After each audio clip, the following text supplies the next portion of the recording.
this is where we stopped last time. Okay, in step 2 we proved that there exists this n star who's extremely pivotal for B. Okay, he can move B from the bottom to the top. So there is this n star where he has B at the very bottom, and in the social welfare function B is at the bottom as well. Okay? So when he moves B from the bottom to the top, that's the only difference between this first profile and the second profile. Okay? B also moves in the social welfare ordering to the top. Okay? So the result is KB moves from the bottom to the top. So I'll make a few changes. One is that, okay, for step 3, let's do this. And let's say that we know n star is extremely pivotal for B. In step 3, we are proving n star is the dictator over A and C, not involving B. So basically we are proving this n star, the extremely pivotal voter for B, is the dictator over A and C, not involving B. Okay? So this A and C are different from B. And I'll put A and C arbitrarily in these preference orderings. Say A and C, let's say A, C, C, A, C, C, A, anywhere. Okay?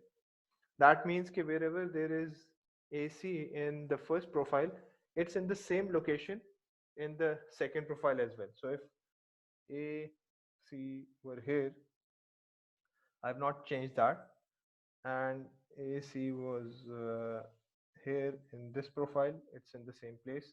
And for n star, let's say this is important, okay, C, A and C are in the same location for n star, except that B has moved. B has moved up in this second profile. That's the only change. Otherwise, A, C and CA are in the same location. Everything else is the same, okay, in this second preference profile. So now the next thing that I want to do is move A to the top of n star's preference profile. And I've chosen the color in such a way that the assumptions I've marked in blue, and the arbitrariness is marked in red. So A and C can be in any locations, and B I've assumed to be on the top or at the bottom in both of these. So let's now move A to the top of n star's preference profile. Okay? And keep that in mind. Okay, the existing one is the second preference profile. Now when I move A to the top, I make an explicit assumption that A is no longer in this position, B has moved one position down, and A is at the top.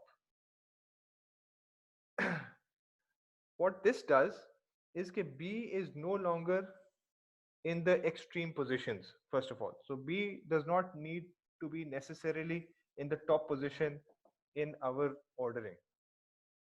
Where B would be is another question. But now I've made an assumption about A for n star, and this is the assumption that A is above B and B is above C for this n star. But if we compare these two, and in specific, you compare the relative ordering of B and A for obviously all of these agents and all the agents after that, the relative ordering of A and B is exactly the same for this first preference profile and this third preference profile. Okay? So the second one was before this move of A, by which I mean if you look at these agents before n star, B is above A. See? And if you look at all the agents after n star or including n star, A is above B. Okay. And the same thing, if you note here in this one, B is still above A for all the agents from 1 to n star minus 1. Okay? And since we moved A above B from the second preference profile, all the agents, including n star to n, they have A above B.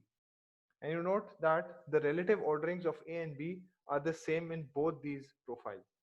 That means, K, if A was above B in the final ordering, then by IIA, A should be above B in this ordering as well. Okay? And that's the independence of irrelevant alternatives. Okay, if the relative ordering of two candidates is the same in two profiles, their relative ordering should be the same in the social welfare function. Okay? So having said that, if I compare the relative orderings of B and C as compared to the second profile, in this third profile, the second profile had the same relative ordering of B and C. Okay, B was above C in all of these, and B was still above C. Uh, no, B was above C, including N star, because B was on top in the second profile. Okay? So B is still above C in this one because we just moved B to the second position. And for everybody else after N star, B was at the bottom. So C was above B. And that has not changed in the third profile. That means if B was above C in the welfare ordering, B should still be above C in this third profile. Okay?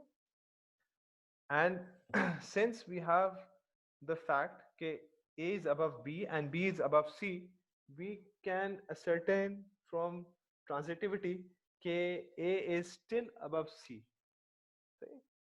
A is above C, and that's because of these two assumptions. One, B in the extremal positions, except for N star where it's in the second position, and A is on the top position in N star's preference profile. These are the two assumptions, right, we are taking. So now let's relax this. Okay, we have figured okay, A is above C. Now relax our assumptions. We start with B. Okay, we put B in any arbitrary location. We take B from the top of, let's say, agent 1's ordering, and this would no longer possibly hold. So we say, okay, let's put B in the middle of A and C, right? And for everybody else in the middle, we also change B. So we take B, we move it somewhere else, right? To some arbitrary location, basically, for everybody, including even N star, let's say.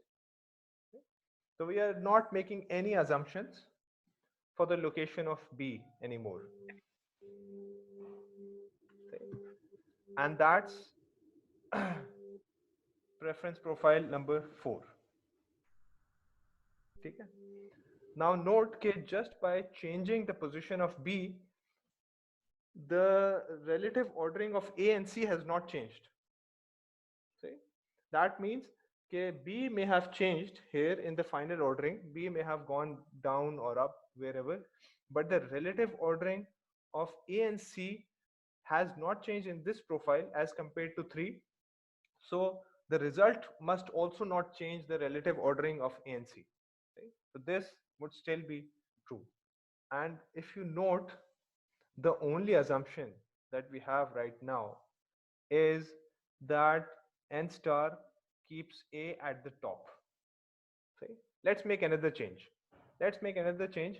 Okay, N star can also move A to somewhere just above C. Okay? Any arbitrary location, but must be above C. And that would also not change the relative ordering of C and A. And that's why A would still be above C in the final ordering.